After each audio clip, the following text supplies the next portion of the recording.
You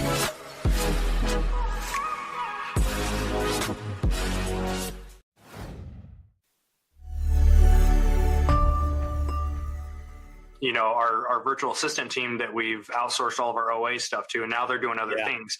And we've got 5, and people are like, oh my gosh, I'm going to hire a VA. What should I have them do? I'm like, if you don't know how to answer that, you probably shouldn't hire anyone. Yeah. You have to have your own processes down first before you can teach someone else how you want it done.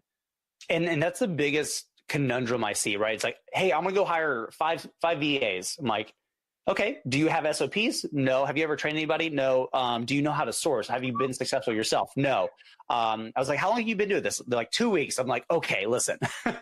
Hello and welcome to the Wholesale Made Easy podcast, where we believe selling on Amazon shouldn't be hard, and we're going to prove it. My name is Dylan Carter, and I'm one of the co-founders at VinDrive, a tool that helps Amazon wholesale sellers streamline their businesses, stay organized, and land more profitable accounts. I'm sitting down with other successful wholesale sellers, and together we're sharing lessons learned and what it really takes to succeed with wholesale. Hey guys, here's the second episode of the casual conversation that me and Chaz of Side Hustle Pros had.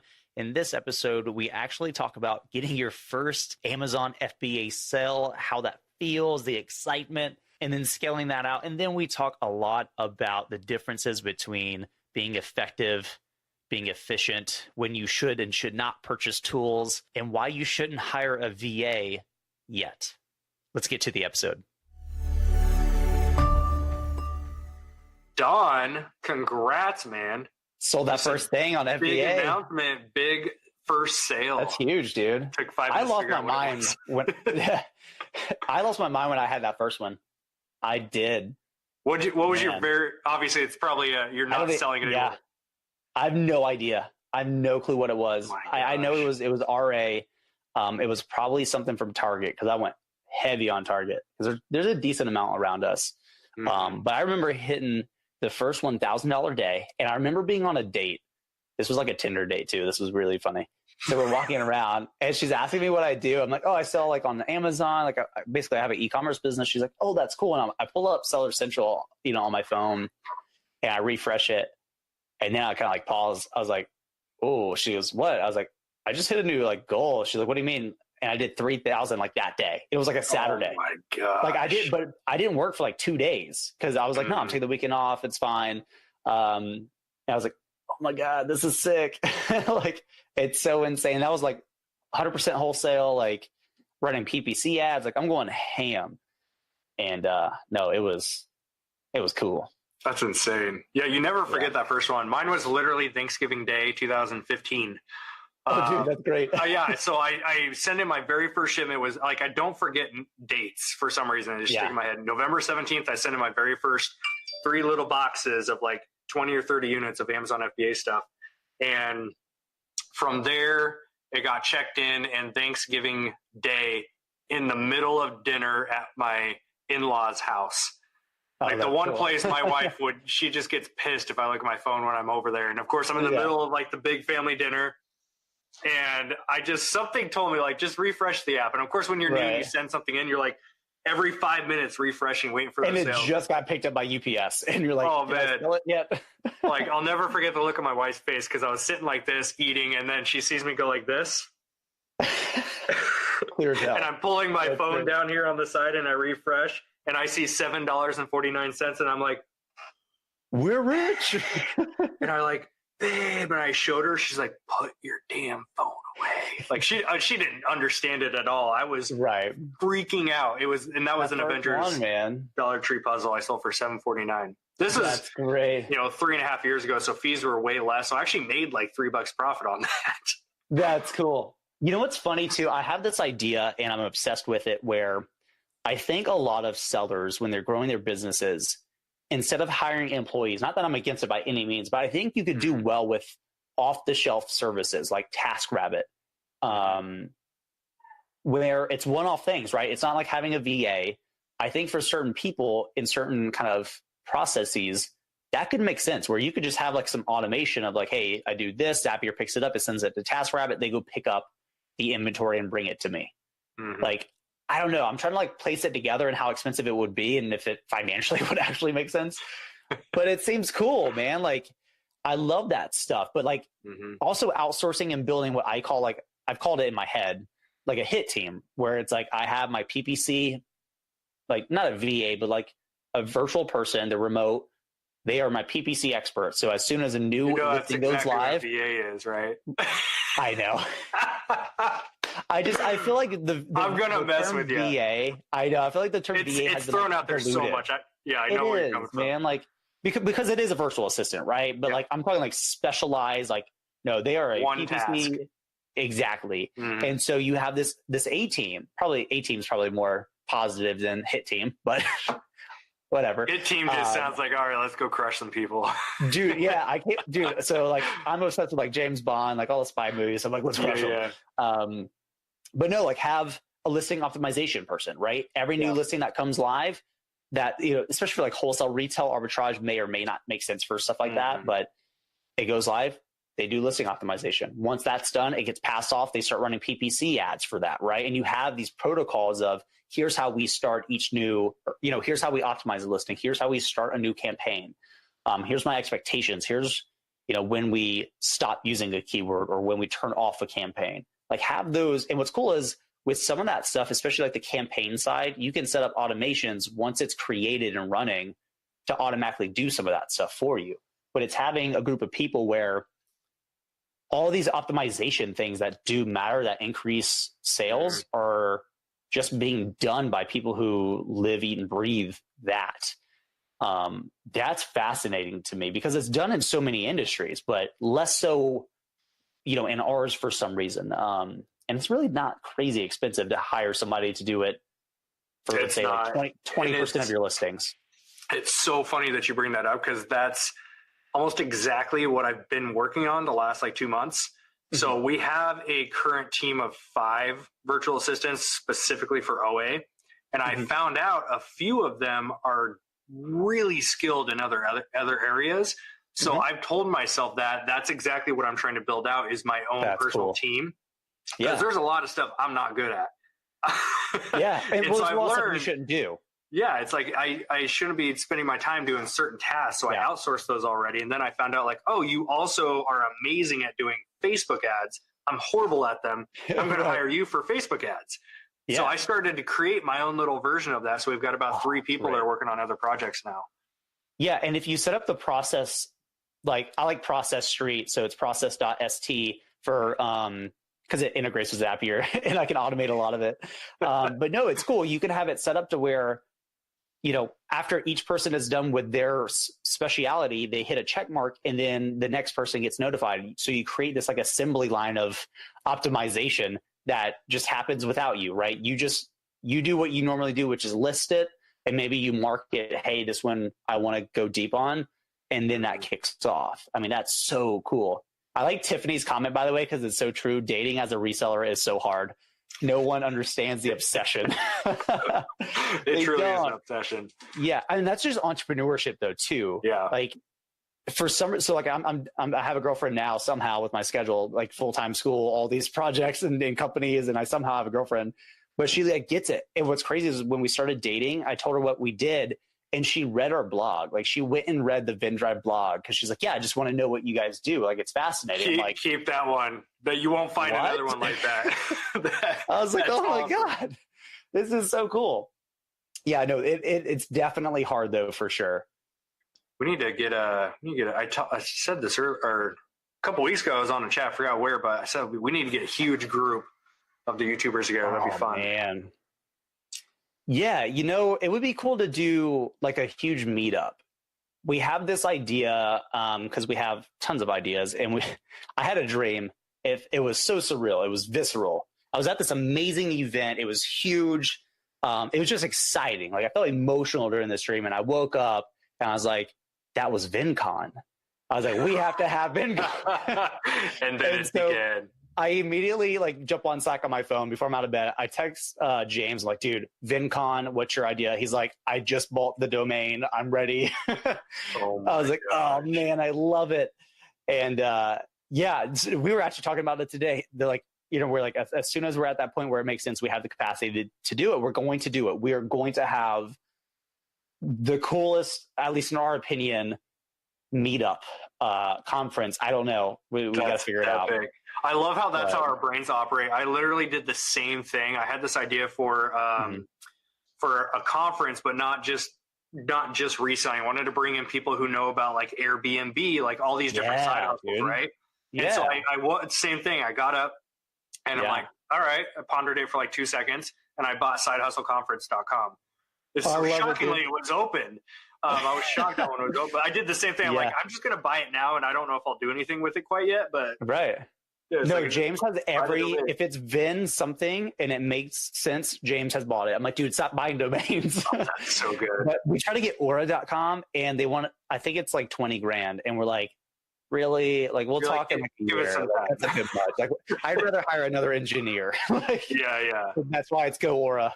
But no, it's fun, man. I also had this idea like probably a year ago, and I just haven't revisited, but I still have this awesome idea where we get like this really cool like house, like a mansion, not a mansion, but like a really big house, right? It fits like 20 people. It's a weekend retreat, and it's like a master class on like wholesale, on PP. Like we break out each day, but it's not like this super like, okay, it's $5,000 per ticket. No, like, let's figure out what it's going to cost. You mean affordable? Yeah, imagine that, right? Because again, like I'm not trying to be a guru, but like it would just be fun. Like it would literally be so much fun to have like a group of 20 people in a house where all we're talking about is this stuff, and we're deep diving. Like, what's your biggest problem right now? Cool. Hey, let's go in the corner and talk about that and work through it, right? That would be sick. And literally, what does it cost in total? Divide that by the amount of people. That's what it costs. Exactly. Like, that would just be fun. You don't need to make $500 profit per head. Jeez. What, people no try to make like 4,000, No Lambo. Today's episode is brought to you by GoAura.com, our AI-based repricing tool. If you're ready to take your sales to the next level, repricing is the way to go. No more manually adjusting your prices each day. Let our AI actually do the heavy lifting for you. And if you're sick of repricing tools dropping their activity and leaving you in the dark, Aura can help. With smart repricing strategies, an optimized platform, and instant repricing, Aura both reprices faster and holds the buy box for 65% more time than competing repricers. If you're ready to experience repricing reimagined, head over to GoAura.com to start your 14-day free trial.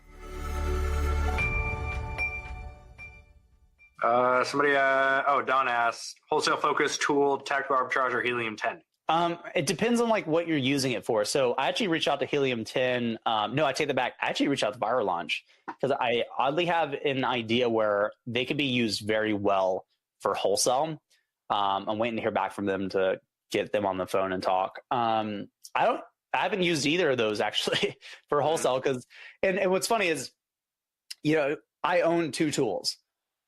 But I will be the first one to tell you, because I've been an Amazon seller for so long, don't get every tool imaginable. If you can do it without a tool, do it without a tool.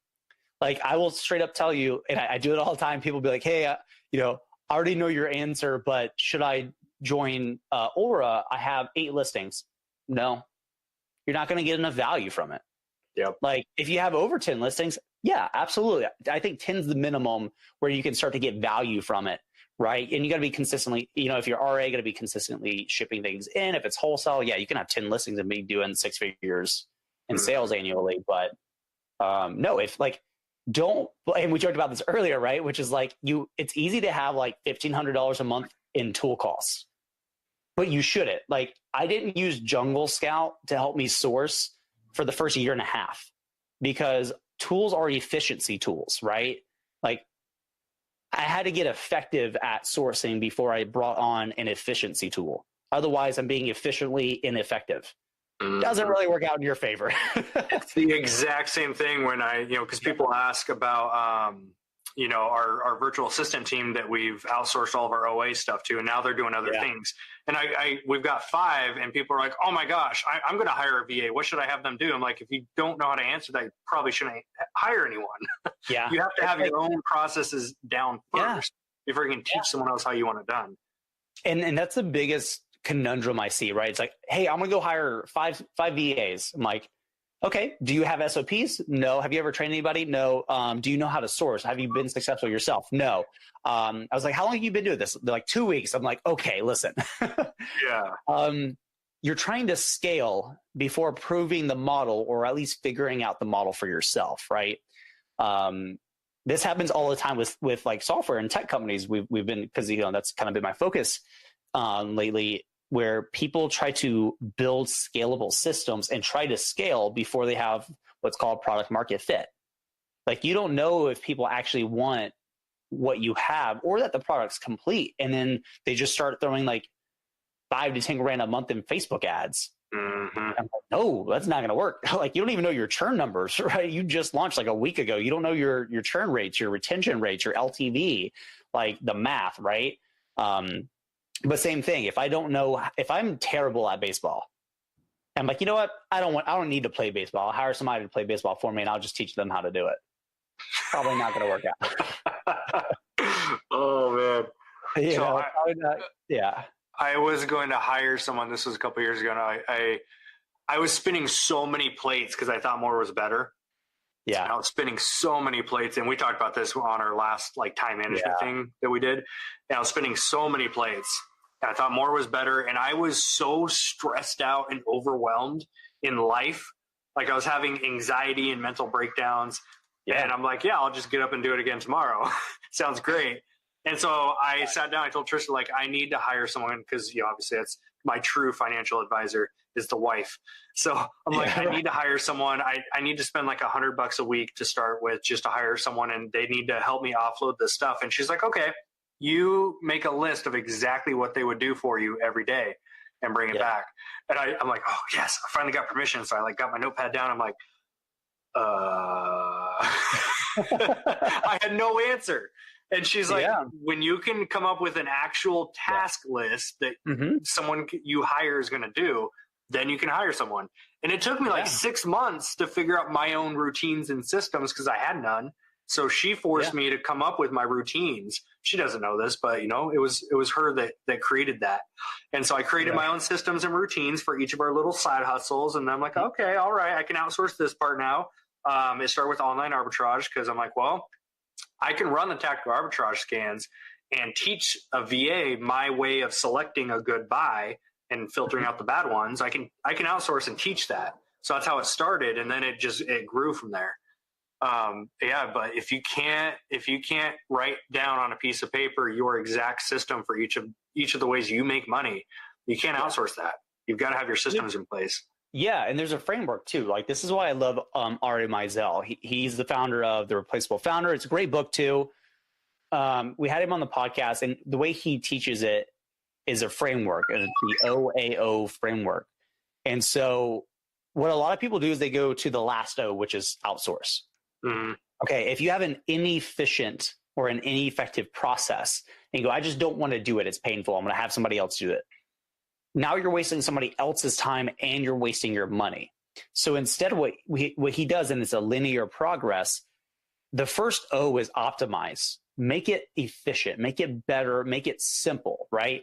I did this with the podcast when I wanted to launch it. I put the whole daggum thing on a massive whiteboard, every step, the entire workflow. I said, okay, if I can't do anything else, I have to do it all. How can I make this simpler, right? Can I remove redundancies? Can I be a little bit more effective here, a little bit more efficient there? I did that. I reduced the amount of steps. Perfect. The second part of that framework is A, which is automation. Okay. Well, if we can if we can automate even little pieces of it, that's great, right? So we went from, let's say, 30 steps down to 23 in the optimized section. Now with automation, I use tools that integrate with Zapier. Perfect. Now I can reduce it from that 23 down to 4. Okay. What is left is what has to get done manually. Now we're at outsourcing. Mm-hmm. But instead of outsourcing the 30 plus steps, I'm outsourcing, 3 or 4 of them. That's fantastic. Now you're being super effective, and outsourcing doesn't cost so much money because you're not giving them 80 hours worth of like crap to do per week. That's super important. That's another big piece too, is it's not that expensive. Like I had this mindset going into it that if I was going to hire someone, I was going to lose that money every week. Right. Yeah. And then you forget, because you're outsourcing, you should be outsourcing the stuff that's not income generating for you, and focus your time on the stuff that's going to generate that. Mm-hmm. And then prime example is my employee, Ryan. And then, well, I think it was your podcast when you could see him in the background working, duct taping. But he's a prime example of, I had poor efficiency in my systems that I thought were great, because I had my own wacky way of memorizing where I stored inventory, when it sold on eBay, where to pull it from, because I memorized what shelf it was on, which bin. Mm-hmm. I had no actual efficient system. So when I hired him, and he started doing photos, and then eventually he upgraded to creating the listings and learning how to research and price my stuff on eBay. And then he got to the point where I was comfortable enough to teach him how to ship stuff, because that's a huge part of eBay, is the daily shipping, packaging the right way. I'm dealing with VCRs and electronics typically, so I like things bubble wrapped a certain way. And it wasn't until he came in, and I'll never forget, I came in, he was starting to do some shipping, and he's like, I think we need to change some things. Like, my employee told me that. And of course I'm like, what do you mean? Like, this works great. And he's like, when you come in and work. Yeah. And he told me, he's like, when you come in and work and you're not here and I'm not here, because I come in and I'll do photos and pick through the death pile and stuff like that. He's like, when you come in and work and then I come in the next day, there's just stuff that I don't know if it's been processed, if it's been photoed, if it needs listed, if it needs shit. Like, he didn't know. And so because of that conversation, I was like, all right, let's sit down, start from scratch. We pulled everything literally off the shelves onto the middle of the floor, and we started from scratch. We created bins A through Z. Everything's categorized. If I do photos, there's a specific spot it's dropped off, so he knows those photos were done. And we had to create those efficiencies before I was able to optimize that. Yeah, but it's great when you do it. Like, a lot of people are like, oh, that's too OCD. I'm like, no, OCD in a business is fantastic. Like, it just makes life way easier, right? Because you know that everything is getting done the exact same way every single time. I'm reading a book right now by Todd Tresidder. It's called The Leverage Equation, and he goes over 6 different versions of leverage, right? We always know leverage as like financial leverage, right? Debt, things like that, but there's more. And the last chapter I actually read earlier today, it was interesting. He's like, making money should be boring. I was like, that's an interesting start of a title. Let's dive in here. Let's buy that one. Yeah, but his argument coincides exactly with what you said, which is, I want to be doing the things that are income generating. He actually argues against that. He's like, no, if you have it set up correctly, you should not be generating income. Instead, you should build a system in the machine that generates income for you, so that you can free yourself up, not to focus on generating income, but to focus on the vision of, how do we create more? What's the next step for us? How do we, work on this system, make this more efficient? How do we hire somebody here, right? So it's less about, because I've seen this so many times, and I've learned this about myself too, which is like, let's just outsource everything that doesn't make money, right? But I'm kind of like, man, his point, I was like, that's a good point. That's a solid point, yeah. It shouldn't just be that, right? Because we do have this, hate to call it an ego, but we're entrepreneurs, right? We have this ego like nobody can make the money like we can. Of course they can. Why can't they? Like, you learned how to do it, right? And so if you break it out and structure it correctly, within wholesale, why can't you have somebody who logs in and places your restock orders for you once a week? And you maybe you have to approve it, right? They say, hey, here's what I want to do. You go, yeah, okay, that's good. Or, hey, reduce this here, increase this here. Okay, good, bye. That's generating income. They're placing orders, but do you really necessarily need to do that? That's pretty interesting. I don't know. A lot of it's just control.